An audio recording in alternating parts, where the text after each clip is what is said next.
Hey everyone, welcome back to Little Learner and Mom. It has been a long time since I have done any reviews or walkthroughs on my Instagram channel, and so I am walking you through as well as reviewing for you the daily summer activities, grade 3 and going into grade 4. And I'm going to be talking about this book a little bit to tell you how to use this book, especially if you have been either a virtual schooler with your school system and you may feel like your child might have some holes and you want to make sure that they have everything they need to move into the next grade for the upcoming school year. So this is a really good book for you guys to have on hand.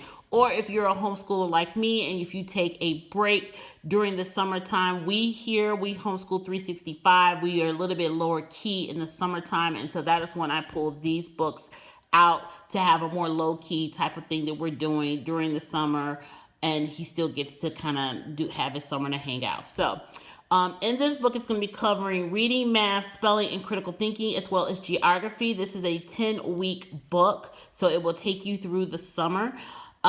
This is not fourth grade material. If you're looking for a book that's going to start working on fourth grade material, this is not the book for you. You would probably need to get the fourth grade going into fifth grade book. This is going to be reviewing third grade skills that your students should have as they move into the fourth grade. And this book is designed to prevent that summer slide that some students tend to get. So as always, Evan-Moor books correlate with the current standards. So I'm going to go ahead and flip open for you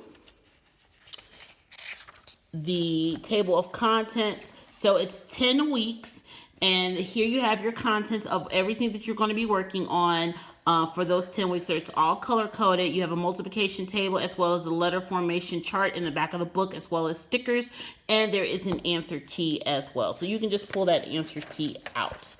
Here are all the different checkoff for skills that they're going to be working on. And as you can see, this is a very comprehensive skills that your children will be working on. So they will be hitting on everything from reading comprehension, grammar, usage and mechanics, vocabulary development, their writing, handwriting, math, multiplication. Here you see fractions, you see decimals, measurements, symmetry.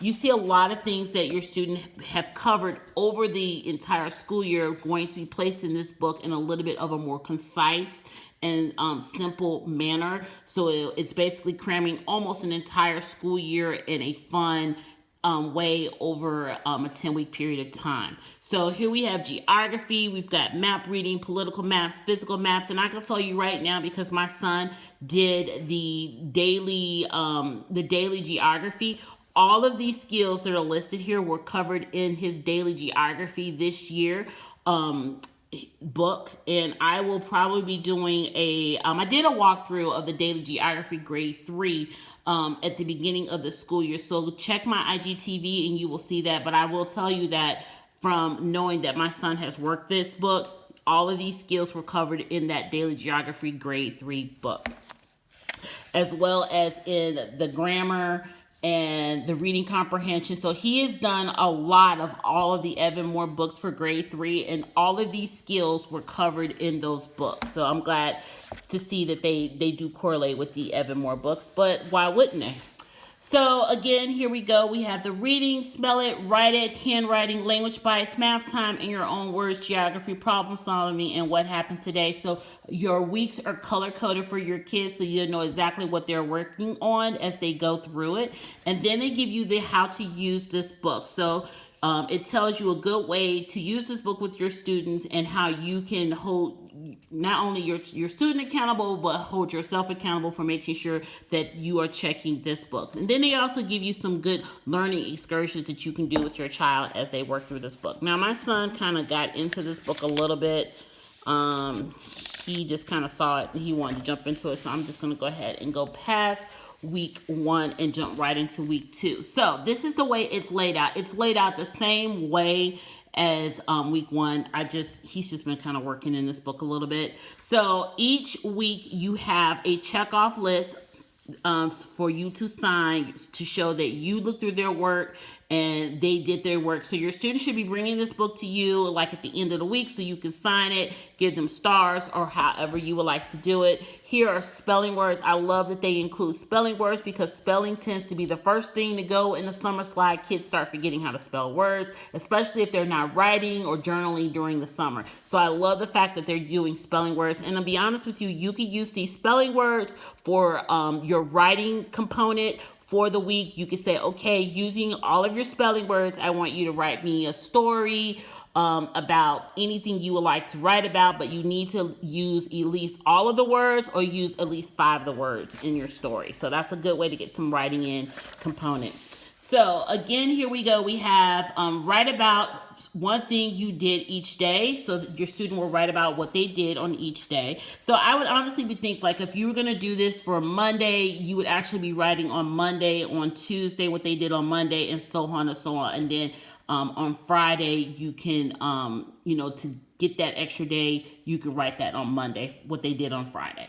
So that's how you can kind of make sure that the kids are writing actually about their whole day and just not just doodling something down. Because if you're doing this book early in the morning, they're like, oh, I ate breakfast, and the end. That's not what you want. I do love the fact that they have where the kids are reading at least an hour each day. I think that's very, very important, and I don't think that's too much to ask at this grade level that your student read at least an hour a day or more. So the kids can read 20-minute sections, and so they can color their book. However you make that decision, how much they're required to read for that week or that day, is totally up to you. But I do love the fact that at this age, they should be reading at least an hour a day. Even if it's broken up in 20-minute intervals. I mean, reading could be listening to an audiobook for 20 minutes, then reading an actual book, and then reading a book at bedtime. But it's up to you. And then you have a little bit of a book report down here where the kids can talk about what their favorite part of the book was and what they like. So again, more writing components here. So now let's go ahead and jump into our lessons here. So now we have our lessons, what your student's going to be working on. Very simple, quick, to the point. Not a lot of, busy work going on here. So they have this that they're doing on Monday for week 2. Here's your writing section. Here is your math section. And here is your spelling and your handwriting on Tuesdays. And then on Tuesdays, you also get language and you get more math. I do like the fact that they're including math every day of the week. I think that's very, very important that math is incorporated every day of the week. We have our reading comprehension here on Wednesdays, and then we have some more language bites, and we have more math, and then we have geography starting on Thursday, and we have more writing component here on Thursday. Again, more math, more language. So you're getting language every single day. You're getting math every single day. And then on Friday, we have language bites and math, and they switched it up on you on Fridays because normally you have something else going on that very front page, but they switched it up. And then on the back, you have like a little fun page, and it's like a guess who. So this is why I like these books, because 1, because math is practiced every single day. 2, because language arts is practiced every single day. I love the writing component to it. I think that's an excellent thing for you to have in any summer book that you have, is to make sure there's some kind of writing component, some kind of reading comprehension. So that's why I love this Evan-Moor book. So, and I'm going to flip to the back because all of the weeks are the same, just like that. And then here's your answer key right here in the back. You can either pull that out. I've never had any issues with my son having answer keys in the back of his book. He's never flipped back there, not that I know of. So that's not an issue for me. Here's your multiplication table that your child can fill in. More than likely, I would probably have him do a section at a time. He can fill it in. He probably could just fill it in it all in one sitting. And then we have our cursive letter formation. I love, love, love, love, love that this is cursive. They do not teach cursive writing in majority of schools now. And I, as a homeschool, I am teaching my son how to write in cursive. This is actually he started writing in cursive, I want to say, in May or June of this year.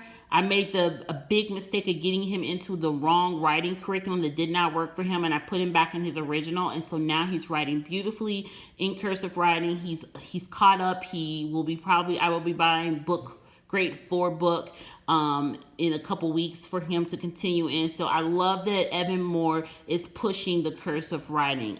If cursive writing is not your thing, then you could just totally skip that. But cursive writing is a thing for us here in our home. So here are your stickers. You can put your stickers here. Now what I probably would do, I would probably put his stickers on this page right here. I would probably put a sticker here. I mean, I've got some star stickers, but I probably would put his stickers there, or just use the stickers wherever I feel like he's doing a great job. So this is the Evan-Moor Daily Summer Activities book. It's between grades 3 and 4. I do believe that this book, I think you can get this book in kindergarten all the way up into 8th grade.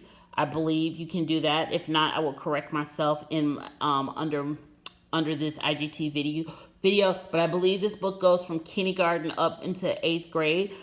It's not a very, very expensive book. I feel like it's a really solid book that you can use with your student, especially if you're trying to prevent that summer slide or you're trying to fill in those holes. So I hope you guys have a great Sunday. I have one more video that is going to go up after this one and into the next video. And if you have any questions, you know what you can do. You can hit me up on Instagram. You can send me a direct message.